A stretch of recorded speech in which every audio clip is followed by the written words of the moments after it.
তো প্রিয় দর্শক, আমরা একজন বাইকে পেলাম। তো ভাই কিন্তু অনেক সুন্দর সুন্দর বাঁশি বাজাতে পারে, ঠিক আছে? তো ভাই, আপনি তো অনেক সুন্দর সুন্দর বাঁশি বাজান। আপনার দেশের বাড়ি কোথায়?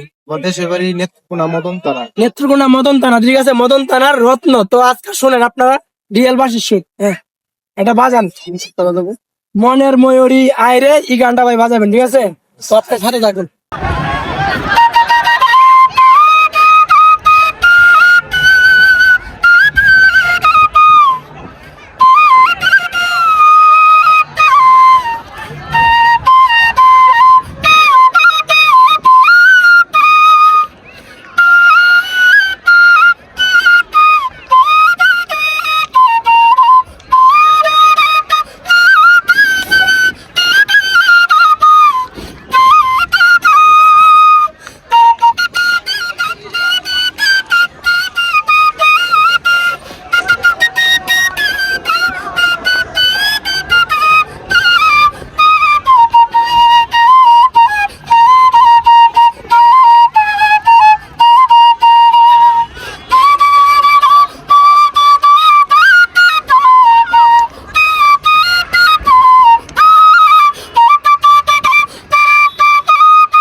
তো প্রিয় দর্শক, যাদের কাছে বাঁশির সুরটা ভালো লাগছে অবশ্যই ভিডিওটা বেশি বেশি শেয়ার করে দিবেন, আর বাইকে সাপোর্ট দিবেন সবাই, অবশ্যই শেয়ার করে দেন।